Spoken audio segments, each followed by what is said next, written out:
Hi, this is Lisa, and you are listening to I Love That Movie. This podcast is for movie lovers. It's not an unbiased opinion, it's not a straightforward review, it's just a couple people talking about a movie that they love. The format is each week I have a guest, and that guest and I discuss a movie that they love, something they're obsessed with, something they connect with. We'll talk about the plot, the director, and the actors, but we'll also talk about the personal connection my guest has with that movie. So if that sounds like something you want to listen to, keep listening.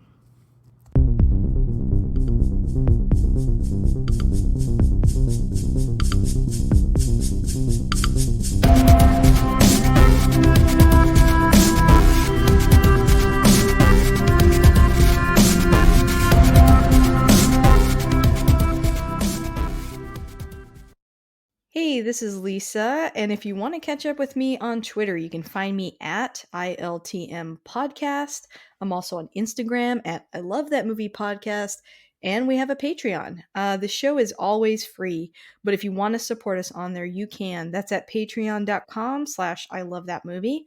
Right now, we're covering every episode of The Mandalorian, and I have a guest on there each week, and then also kind of give a rundown of what I'm watching that week and my reviews on that as well.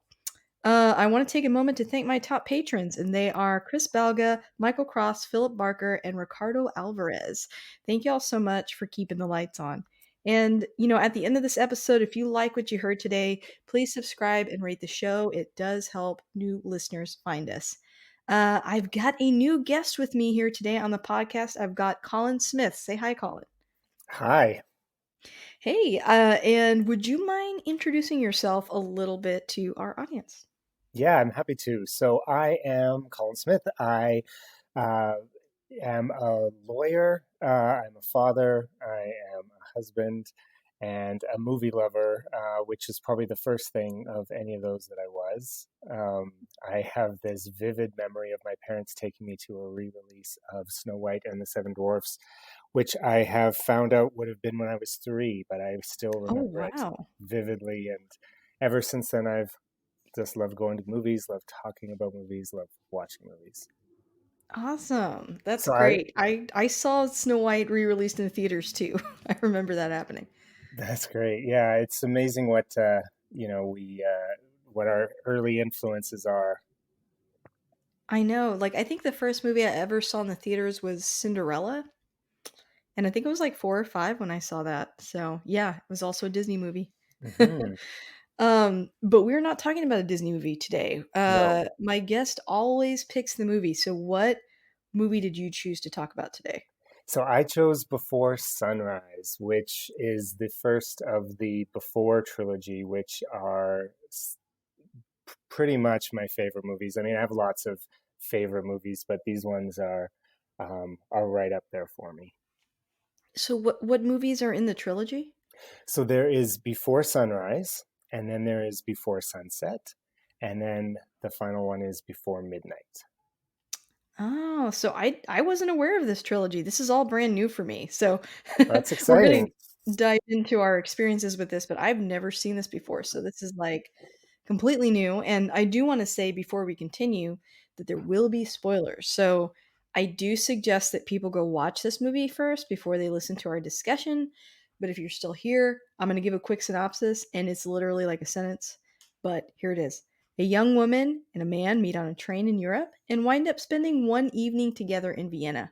Unfortunately, both know that this will be their only night together. So, Yeah, that Colin, sums it up.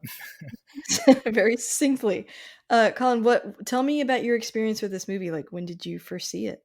Okay.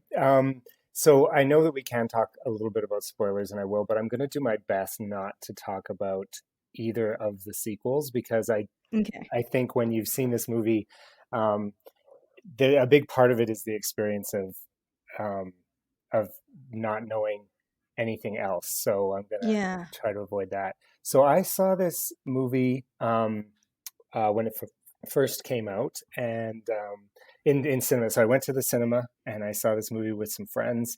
Um, one of the things for this movie that I think makes it so special for me is the fact that I am well, I'm a little bit younger than the two lead actors in this story. I'm pretty much the same age as the characters are at this moment in their Mm. life, and so much about where they were at in their lives and what they were going through and the things they were thinking about and the things they were fascinated with was right where I was at the time that I saw it.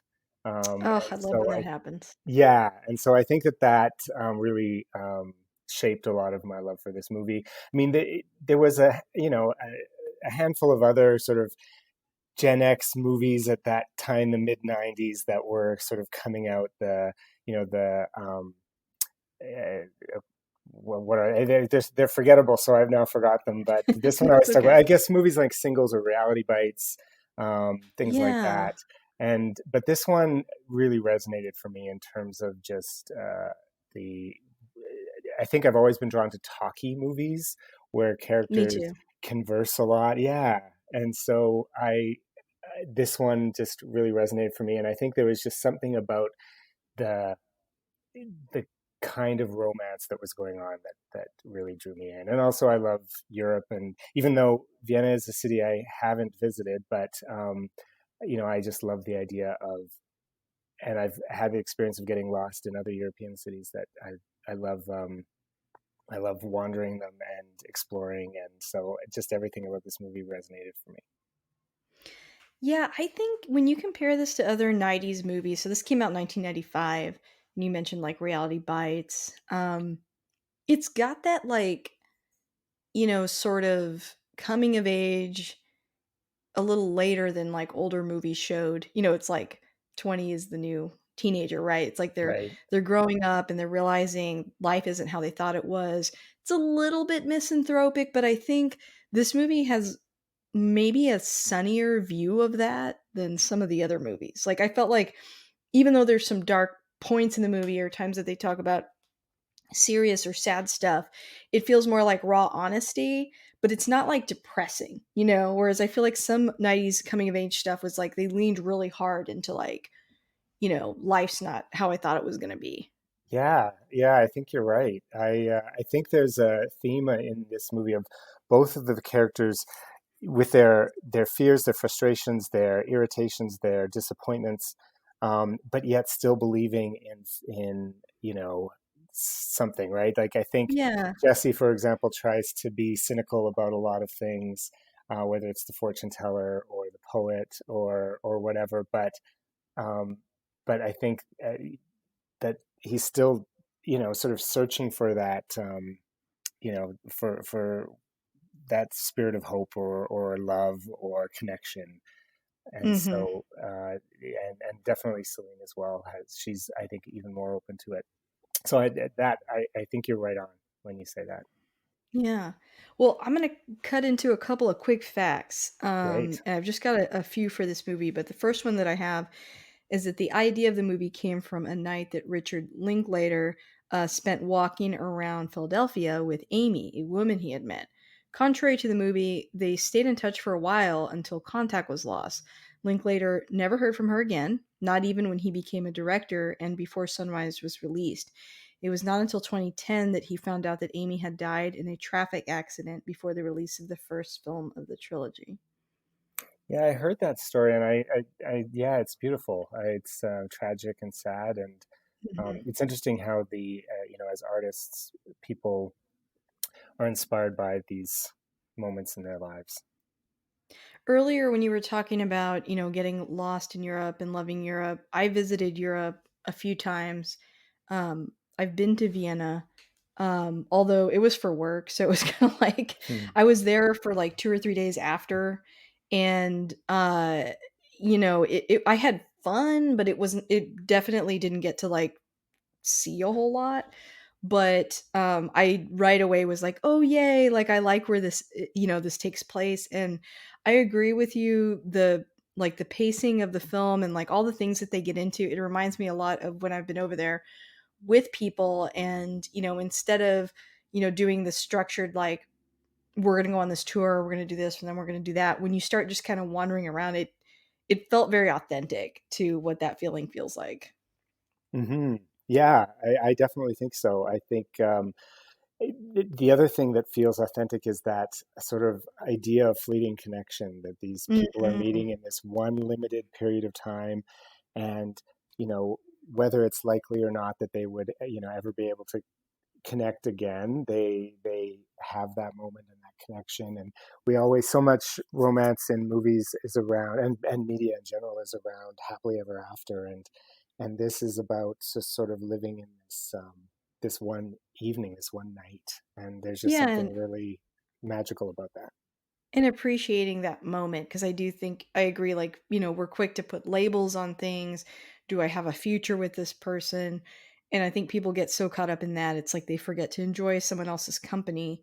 And I agree, like, even though I don't relate to maybe meeting someone and having like one day with them in that way, I think when I've traveled, I've had instances come up where I did meet someone on a tour like as a friend, Hmm. and we conversed and got along really well, but we never traded information. I never saw them again.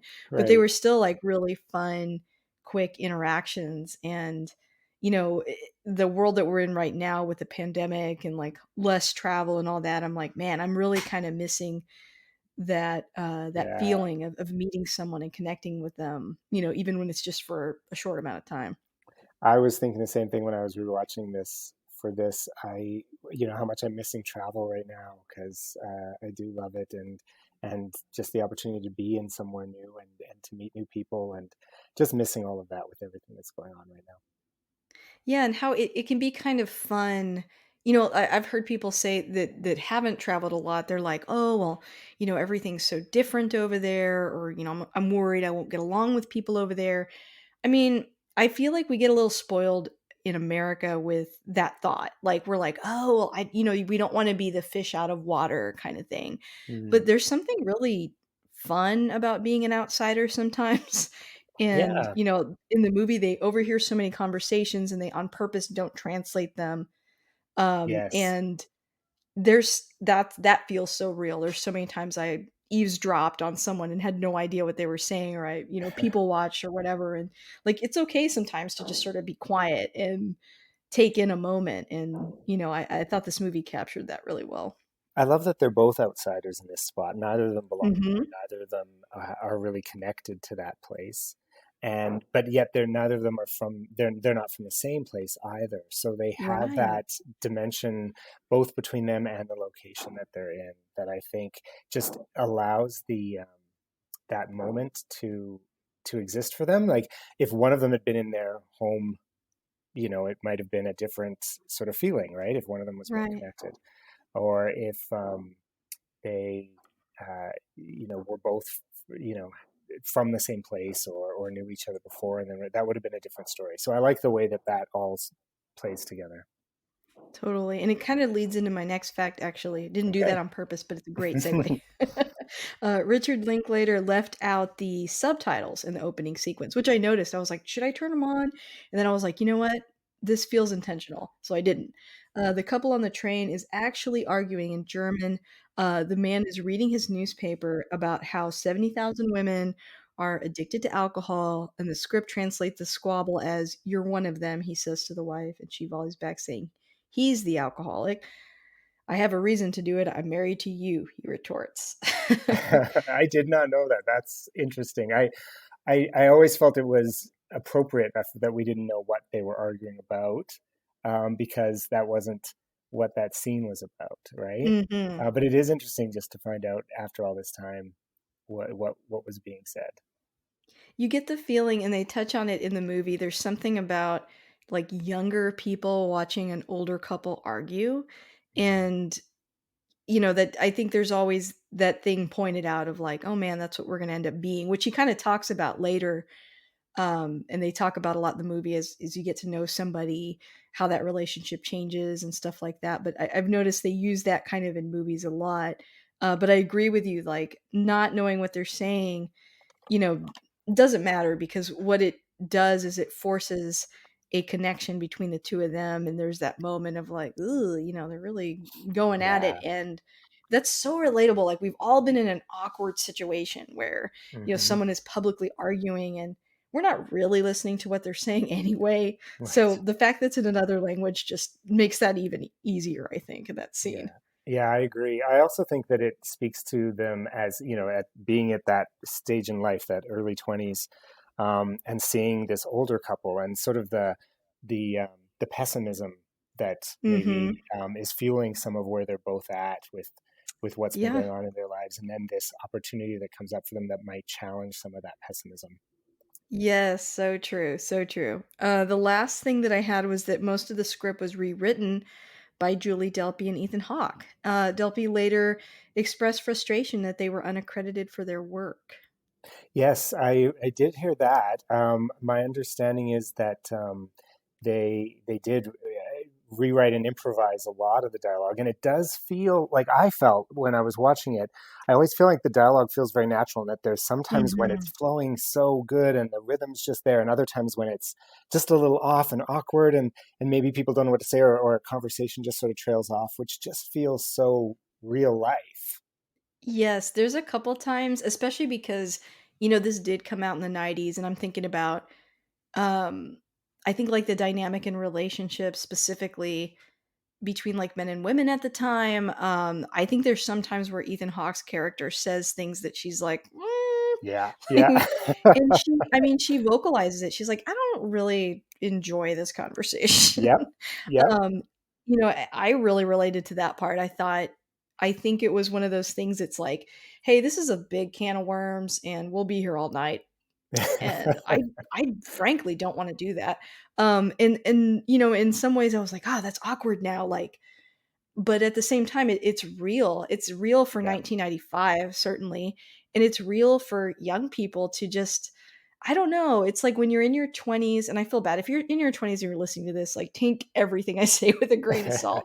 I was a pretty immature in my 20s, but I will say that, like, you have this confidence about you, I think, that Hawke has about, like, just spewing out what you think of are facts, and they're really just your point of view. Yes. And so I think there's times in the movie where he kind of goes on this rambly, like, "Here's what I think," and he's so overconfident about it that we're like when you're older, you're just, like, cringing hearing it, right?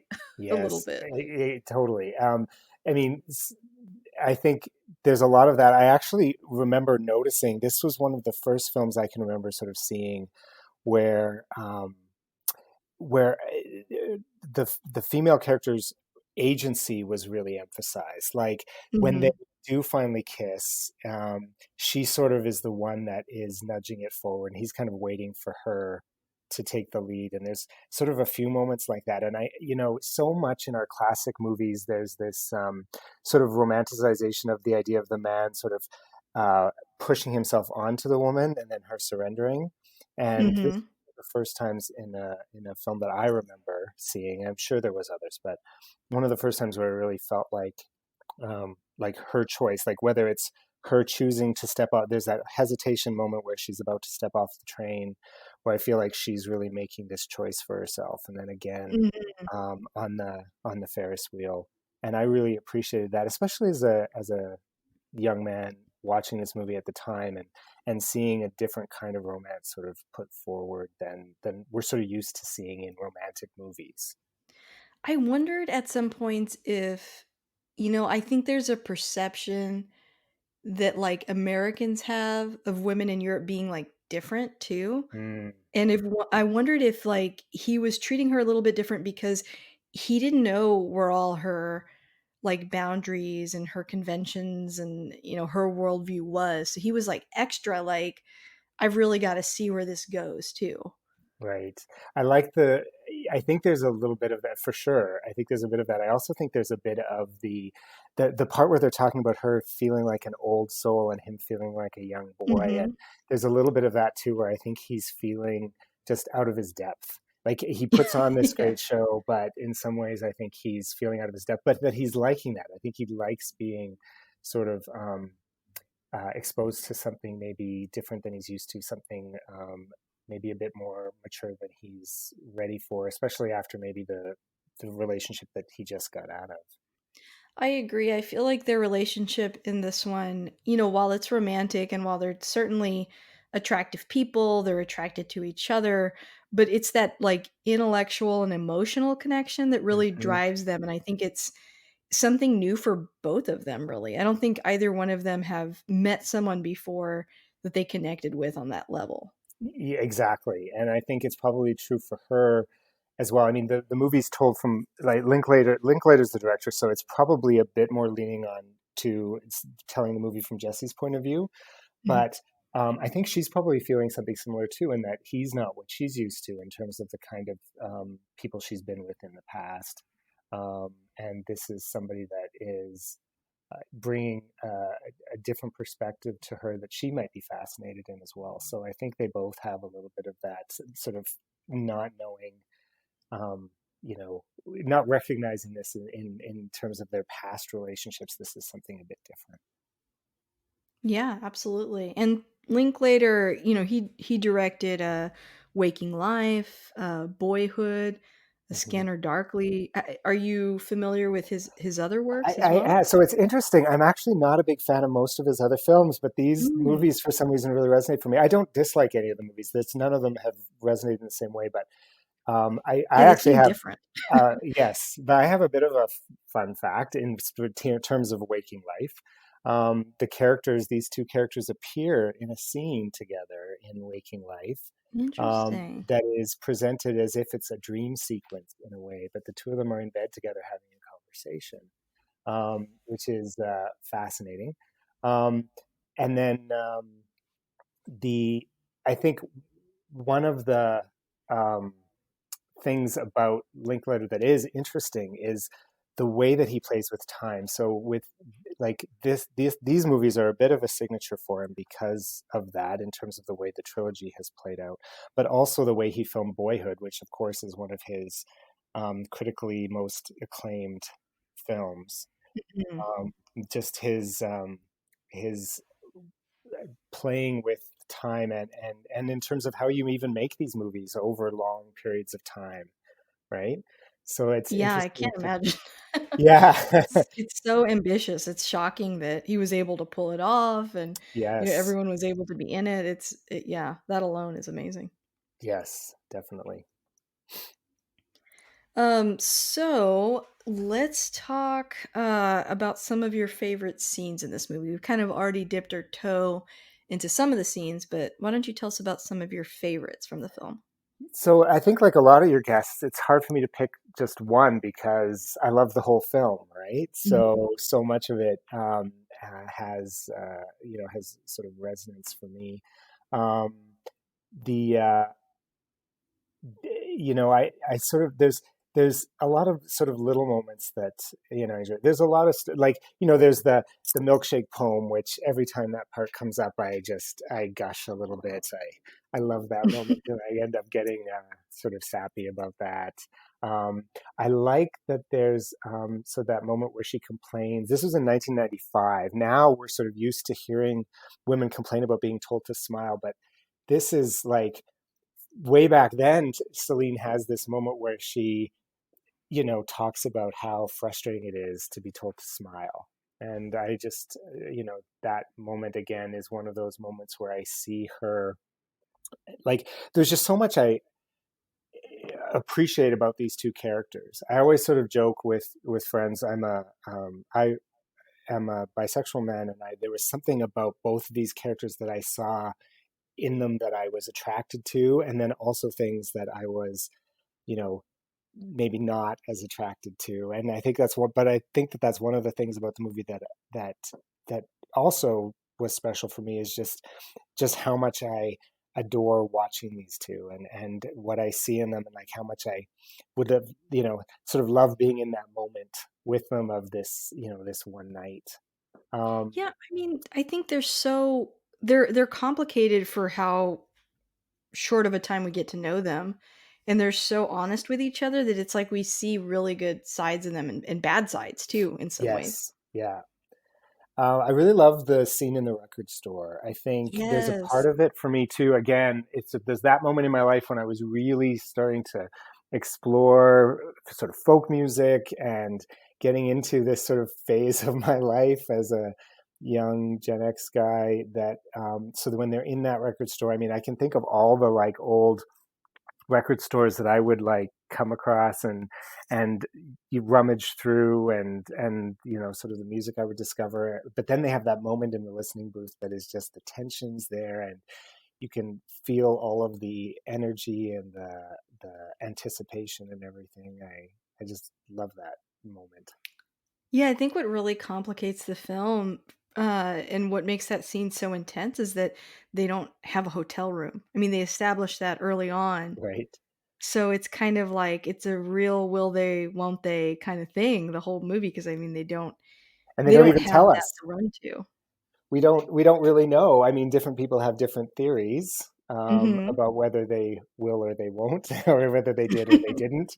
Um, but by the end of the movie, that's one of the things that's left as a mystery. And I do love that part, that it's left as a mystery, that Mhm. you can interpret it that they, you know, she has that, they have that conversation where she says, you know, I think it would be better if we don't have sex, because I want this to be not just about that.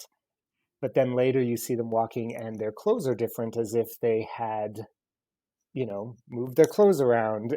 So, you know, Yeah. we don't know what happened. And I love that it's left to our interpretation and that we can look at it a number of different ways, depending on, you know, what we want to have happen in that or what we think might have happened. I love that she's so honest about, she's like, "You're gonna think this is weird, but I don't want to because what if I look back on it and I'm, like, upset that that happened, and then I Right. she didn't want the memory of this great day to be tainted in the way that, like, what if this was all some sort of ruse, and she just tells him that, Yeah. she's completely honest about it, and, he's honest back, but he's also like, "Okay, I totally get all that, but, like, I still want to, so, like," and I Yeah. thought that was such a real conversation between them, because I think those are things you kind of I think especially when people are newly dating, they sort of keep in their head, and they're kind of afraid to Right. say that, but when you've only got 1 day, it's like they kind of are forced to be honest, so Yeah. I And I like think that there's a about it. freedom in being in this other, you know, this other place, this city where neither of them are going to be, and they're leaving in the morning, and they may never see each other again. It gives you the freedom to be honest in a way that maybe if they were on a first date and they were intending to try to turn this into a relationship, that they may not have had the same freedom to do that. Yeah. And going back to the record store, I wanted to say, man, a listening booth, like, that's not a thing anymore, right? No. Like, I wonder if people younger watching this would be like, "What the heck is that?" Like, Well, so much of I this mean, movie that's wouldn't over. happen now. I mean, they would have just Mhm. liked each other on, you know, Facebook or Twitter or Instagram. Tinder. Yeah. Exactly, and then That's they swipe would left, have right, been yeah. in touch, and they, you know, and it would have been a completely different sort of story, right? This is very Yeah, much a movie of absolutely. its time. Yes, and yeah, I think that that makes it, or at least for me, first time viewing it, I was like, "Oh, man, I do kinda I miss that." We went from listening booths to going to Walmart or another store, and you could put headphones on, you weren't in the booth anymore, and then slowly even that went away, and I kind of just, like, watching the movie, started thinking about all that while I'm watching it, and I like when that happens when I'm watching a movie, but you're so right, like, they would just get on Facebook or Hmm. Instagram or Snapchat or something, and Hmm. they'd probably keep in touch for years, they would have the freedom to do that, Or but maybe it would have fizzled out after a few months. I mean, they have Mhm. that conversation right about exchanging phone numbers, Oh, that's um, right. but who knows, right? And I think Mhm. there's something about their specific situation that just creates a very unique and special moment. Going back to the part about them, you know, in the field talking about whether or not they wanted to have sex together was I love that it was this real conversation about it. Again, in movies and art, we often sort of romanticize the idea of just sort of going into it blindly. And I think there was just something really, again, today looking at it and all the talk that we have about negotiating consent, this was sort of an example of that, you know, all Yeah, those very years true. ago. And I think too, like Ethan Hawke sort of like you were saying earlier, he puts up a little bit of a front about Mhm. who he is and but we get to see who he really is in some of these scenes where he's very interested in everything, but at the end of the day, he's very open to hearing her thoughts and making sure that it's something she wants and he Mhm. cares about her. Even if he sort of downplays that a little bit, sometimes in the movie they both downplay it to each other of like, well, this is crazy. I've only known you one day. I can't care about you that much. But Right. they do. It's like underneath a lot of the fears and reservations they have, they treat each other very well. That's right. I agree. Again, coming back to that honesty that they get to have, there's that scene where they pretend to phone friends Oh, I in love front of that each scene. other. Yeah, another of my favorites.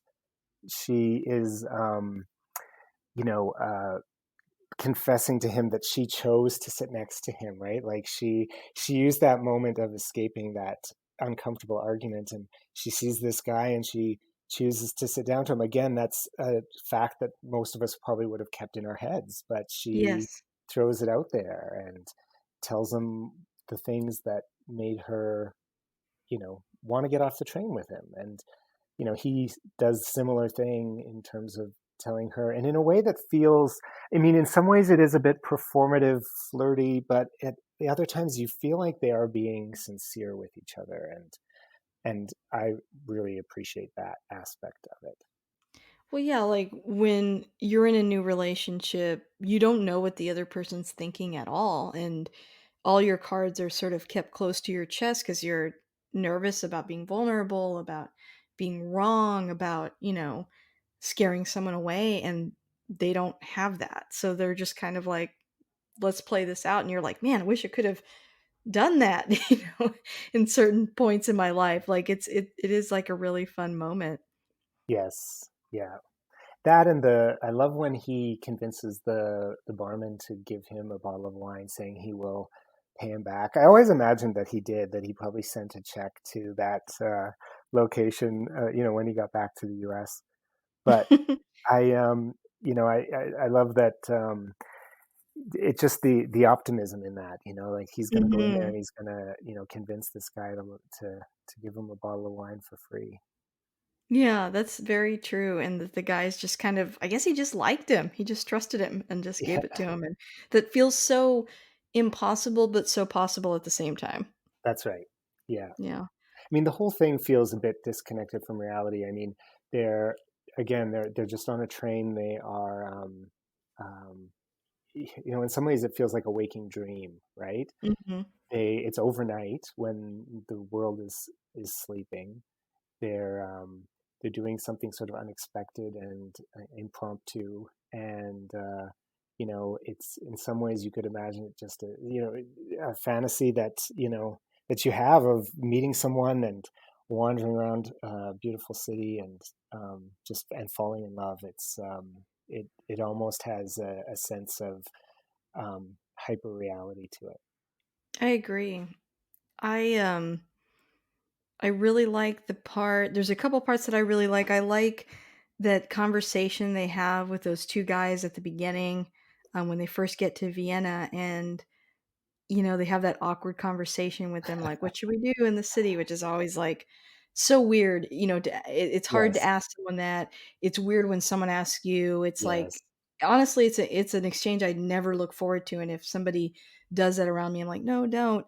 Um, but it's funny because it goes from being awkward to those 2 guys, like, explaining that they're in this play and that, "Come see our play," and, um, they don't end up going, but I kind of I was almost hoping that they would because I thought that would be just so funny if they did, and I just thought that conversation felt very genuine. Yes, I love that. Again, you're right. It just felt very real. My understanding is that they did ad lib a lot of the conversations too, so they wrote it out, but some parts. But they also, I think, some of it was in the moment. I don't know which scenes or which, but that one again just speaks to that very how real the conversations sound uh, when they're there. I love all the references to. you know, oh, could you speak another language for a change? There are all the Yeah. references to that, to him being unilingual, which, is a sort of a common sort of experience in Europe, I think. So, uh, Oh, yeah. just again, that just felt like it almost made me wonder, like, did the actor throw that in because there's a this American movie being made, and they're I don't know, who knows? Maybe it was scripted, I don't know, but I always sort of wonder whether or not that was thrown in there or not. Yeah. I love that, and then I really like the scene at the bar with the pinball machine. Mm, This whole movie, Ethan Hawke's been throwing out these little not jabs, but just he steers the conversation sometimes into sort of like a negative, and it feels like it's coming from somewhere. And I think for some of the movie, she's like, is he just like mean, or is he pretending to be nice but under it he's whatever. But in this scene we find out what's really beneath all that is mm, that he's hurting, and mhm, that his girlfriend broke up with him, and it takes him such a long time to really let that go and tell her what actually happened, because I mean, frankly, because it's embarrassing. That would be awful to mhm, save up all your money and travel to go see someone and have them, yeah, that feeling he talks about of like she just kind of never wanted to be alone with him and couldn't wait till he left. And then I love the self-awareness he has about, when you break up with someone and you're just kind of relieved that they're gone. And now that she's breaking up with me, I'm realizing she's relieved I'm gone.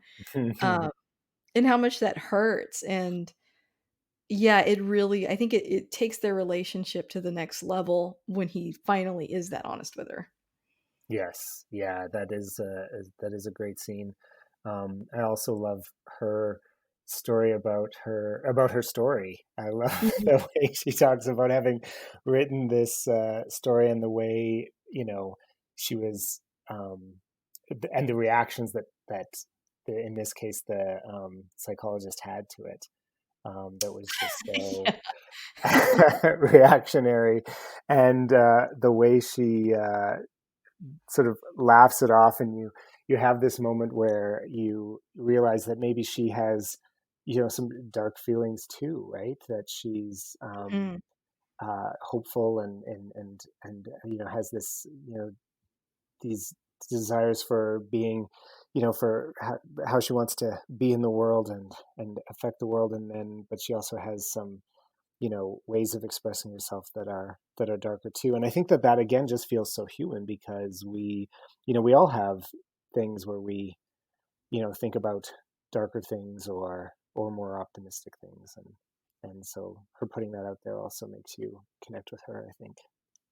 Yeah, because when they're at the carnival, he reveals some stuff about his past, and that his dad literally called Mm. him a mistake, which he sort of glosses Hmm. over kind of quick, and she's like, "Whoa, that's terrible." Hmm. And it's again, it's not something you would normally reveal to somebody the first time that you meet them, maybe even years into meeting someone. I mean, it's like a deep, dark Right. thing that's happened to him. And then she reveals that her parents, loved each other and were great. So it's like they Yeah. have this opposite Yeah. upbringing. But I think, just because they have different backgrounds doesn't mean they don't have the same, all of people have the same, I think, complex emotions. And so later when she, reveals that darker side, Hmm. um, I think it sort of, again, like you're saying, it kind of shows that they're more alike than they think. Yeah, I like the way he frames that around the like. I love the line where he says, "I feel like I'm crashing a big party." I think he says. Yeah. I like that idea of saying, it's sort of like his destiny is his own, and he can make it sort of what he wants. Or he wasn't supposed to be here, so he can just take advantage of the fact that he is. But I also really relate to what she says in that moment. Thanks for bringing that up. It's, you know, I also had, I have a wonderful family, and I always felt like there was this, struggle, because as you're sort of forming your identity through adolescence and into your early adulthood, a big part of that is sort of pushing away and rebelling. And sometimes it's hard to do when you have, loving parents who, support you. and the frustration that she had in that was something I could really relate to. I think I have to agree with you there. And with what he was saying, about how like, well, it is what it is. I like that too because I think sometimes it's like we want to fix things that already happened. She's like, "Oh, that's horrible." And she wants to kind of stay in that moment and he's kind of like, "Well, I've digested it by now." And I think that's so true because I mean, parents are people and they're flawed and Yeah, that I'm sure came out at a terrible moment, and I'm sure his dad does love him, but then he just yeah, spoke a truth that he can't really take back, and I'm sure he wishes he could, but, the fact that Ethan Hawke's character is able to sort of just accept it and move on, and, I think that that's really mature of him because I think that that's really hard to do, to accept that your parents are flawed. yeah. I think that that's a great understanding of that, and the movie gets into stuff like that. I also love the part where he talks about the frustration that he has, or I don't know if it's frustration is not the right word, but when he talks about how he never gets to be away from himself, right? Like I've never been Oh, anywhere where I yeah. wasn't there myself, and that is. I, I, that was, I think, very revelatory for me when I first saw it, and it always is something I reflect on in that as well. That we can never really get away from ourselves, And I and think it's something that when you're a teenager or in your early 20s, at least for me, um, I think that journey to understanding yourself and loving yourself, I don't, at least for me, I was not there at the age that mm, they are in the movie. And I think you become like after maybe after high school or at that stage in your life you become hyper aware of like your own flaws and where you fall short compared to other people or compared to your aspirations. It's kind of a tough time that doesn't always get explored a lot in film. And I do think that you, at least for me, you go through like a phase where you kind of don't like yourself. hmm And so for him to be able to like openly admit that to somebody, yeah, that you're right. I really like that part too. I've never been anywhere that I haven't been in the room and yeah, yeah, I wish I could get away from myself. I think it sounds so sad or self-hating, but I think it's just honest. right, right. Yeah, no, definitely. And again, that's just it was a moment that really stuck out for me, both the first time I watched it, but and every time subsequent. I mean, I've watched the three movies now so many times. Sometimes they, my reactions blur together because you know how when you watch a movie a number of times, you experience it different as you Sure. can sort of continue to watch it. So sometimes I lose track of that, but again because of the and I don't want to spoil things for the other movies, but because of the way the other movies are made, they you you see things in these moments that inform stuff that happens in the later movies. Mm. There's a moment where he talks about the time travel. He says that he's trying to convince her to get off the train, and he says, "Consider this time travel for your future self, and you'll always wonder, and this will be your chance to say, oh no, I knew, you know, I took the chance," or whatever he says to her at that moment.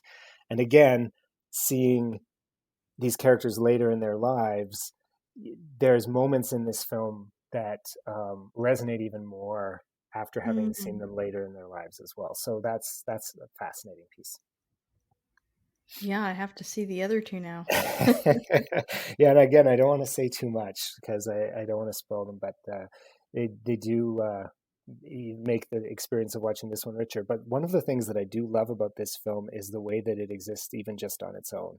And I think that's Yeah. like any movie that's part of a series. I think the best ones exist really well, um, complementary with the rest of the series, but also really exist well on their own. And there is something about the way this movie ends that is just that I always find so beautiful and just so um, I don't want to say bittersweet.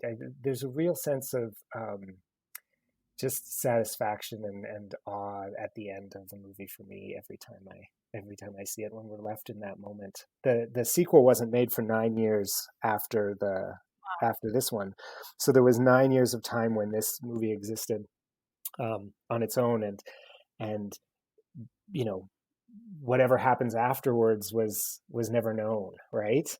And I Mhm. just love being in that moment of not knowing what's going to happen next.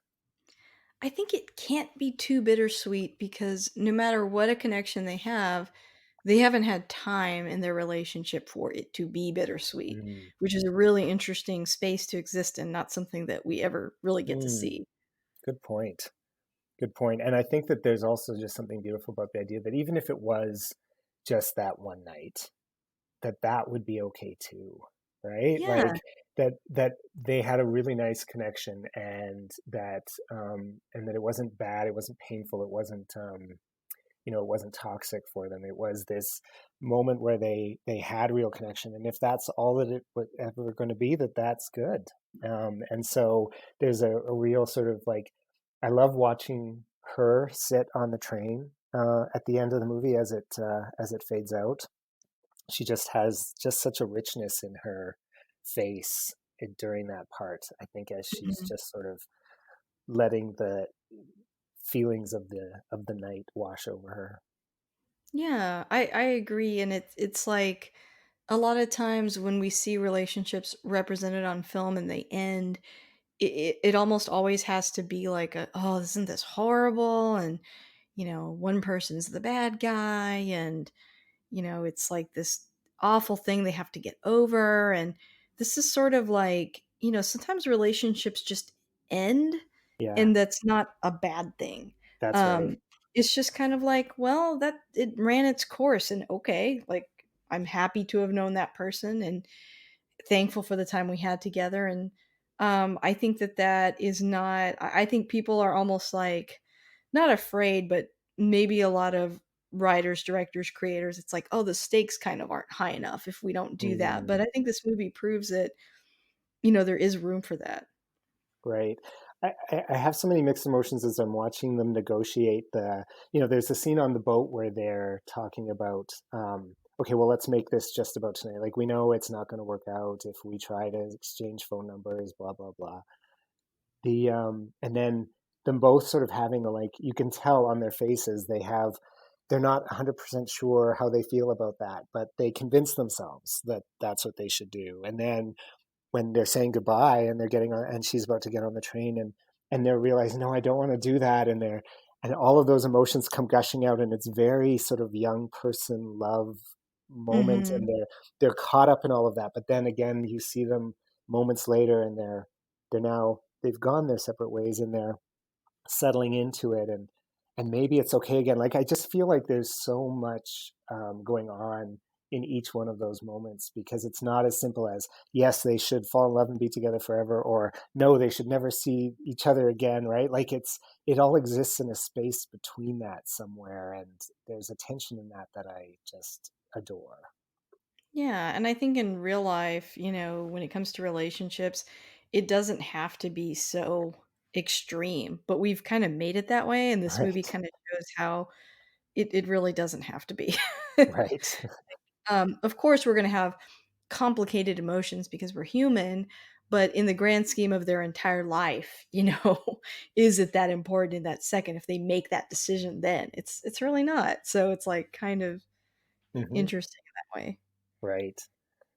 There was this, like I said, there's periods of time. So for people who saw them, so the movie wasn't overly successful critically. It was very successful, but it wasn't a box office hit or anything. And so it kind of felt like this club to be in if you had seen it and could talk about it with other people. And so you'd always, before the sequels came out, you would always talk about, so people would have the debate, do you think they meet again? Do you think that they don't? Do you think that one of them shows up, the other one doesn't? Like, what do you think happens? And I'm curious to know where you're at, having only seen this movie, where, if you think about what you think about might happen next.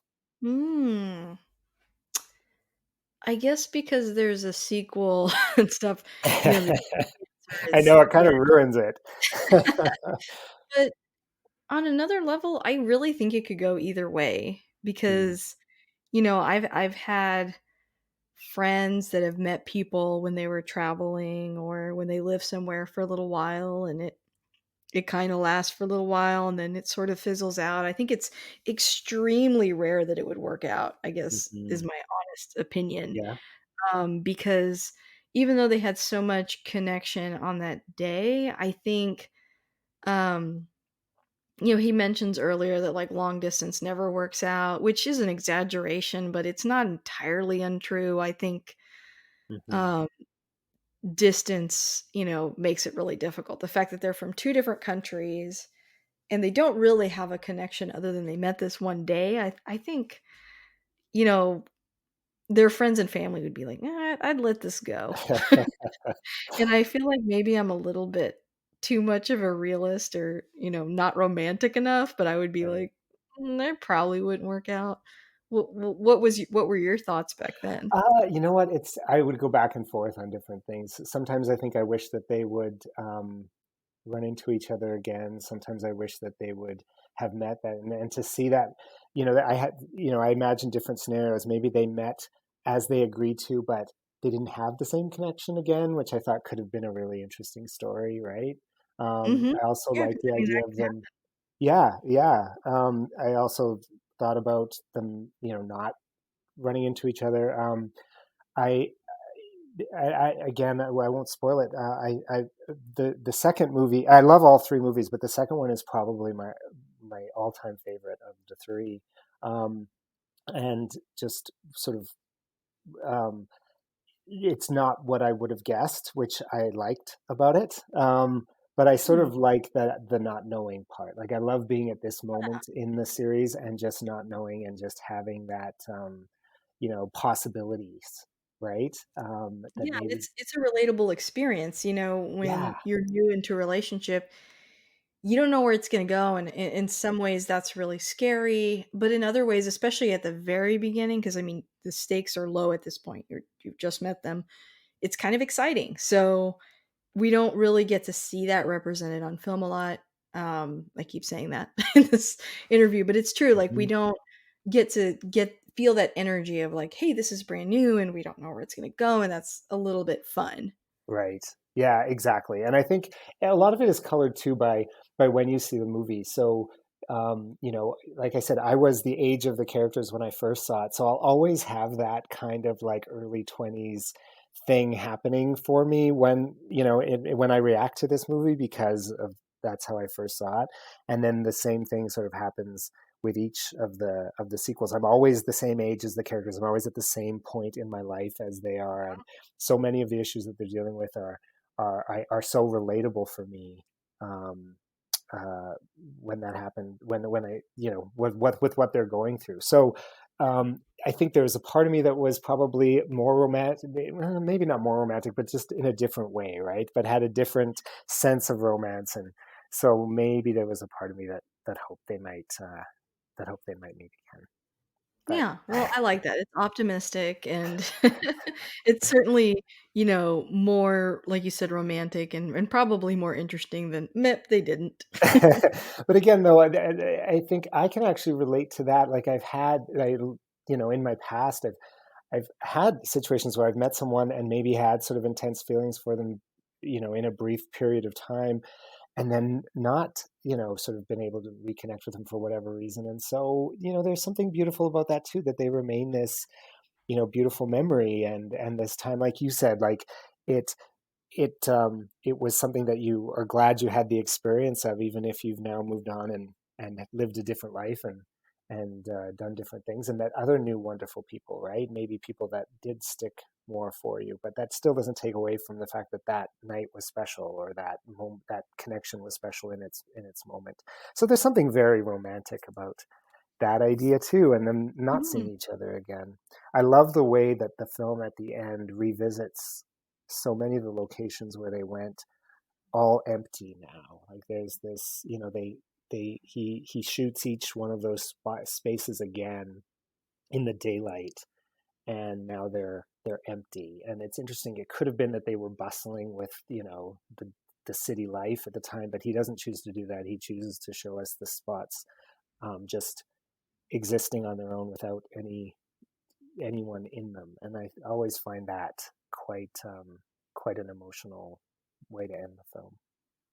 Yeah, because it's like visually we're seeing that it's done. With that world that they were in, it's gone now somehow. Yes. Yeah. Yeah, I like that. Yeah, for Yeah. sure. Were there any other scenes that we haven't touched on yet? Oh, that's such a good question. So I love that they are sort of in the space, but not fully of it. They're always a little bit Mhm. outside whether they're watching the dancer or they're interacting with the fortune teller, which I mentioned. I love what she says. I think that scene with the fortune teller really sums up a lot of it for me because there's this idea that she's completely, you know, playing them, right? She's just telling them a story and making Yeah. it up and just, for the money and for the entertainment value. But then, there's this idea that who cares if she is, because it's still just this great little moment that they get to have. And so it's worth having her, you know, tell that to them because they can make their own meaning out of it, right? And I think that speaks so much to where they're at in their lives, where there's this like cynicism about not trusting things, not believing in it, not believing in things, not believing in love. But at one point she even says about love, she says, "Oh, there's nothing more selfish than love," or I can't remember which one of them says it, but one of them says that. But then at one point she says, "But this idea of loving someone and being loved means so much to me." So there's this idea of them sort of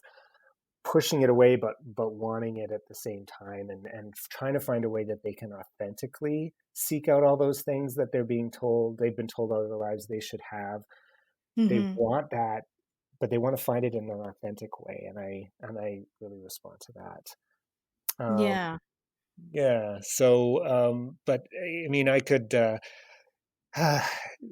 Any other scenes? Again, I think that I always really just love the ending. I love watching her on the train, just thinking about the day and just with as we said before, the endless possibility of who knows what's going to happen.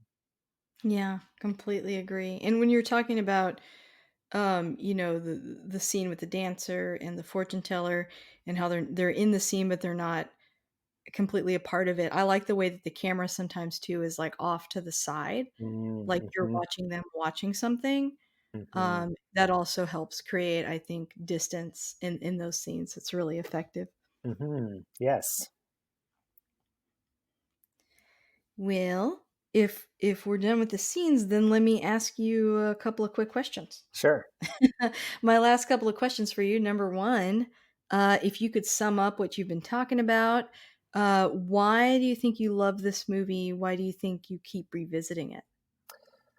Well, again, I think because for me, it came to me at just the right moment, at a time in my life when I was feeling a lot of the same things, a lot of Jesse's ruminations and Celine's, too, and their frustrations. So much of that is what I can relate to.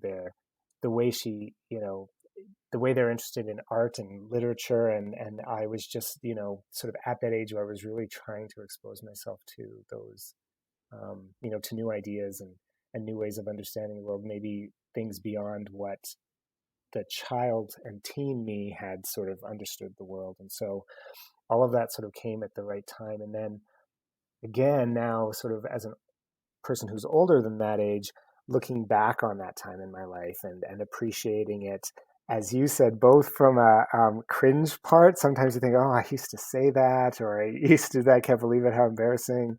But also in a nostalgic way, not nostalgic, but like in a loving way, like, oh, Yeah. seeing yourself at that age and the vulnerabilities and sort of, caring for, that early 20s you that was there at that time. So it's just Mhm, and I always hope I wasn't picking on the '90s too much because I mean, no. I was born in '83, so it's I'm also a part of the '90s, and I didn't wanna make it sound like, "Oh, he's being such a big jerk," because I don't think so. I just think that when you're younger, you're, like, Oh so yeah. confident, like, "This is how everything is. Men are like this, women are like that," and it's like, oh, like, the older you Yeah. get, the more you're like, "I don't know anything." Yeah. No, I Yeah. agree with that. And I think that one of the things I love about each of these movies, but this one particularly because it's in the 90s, is that it is very much of its time, but it is not in a self-conscious way. Like it doesn't Mhm. ram down, like so many times when we see a movie that's set in the 80s or the 90s or the 70s, we get the soundtrack and we get the clothes references, and they purposely throw stuff at us to remind us this is the year that you're in.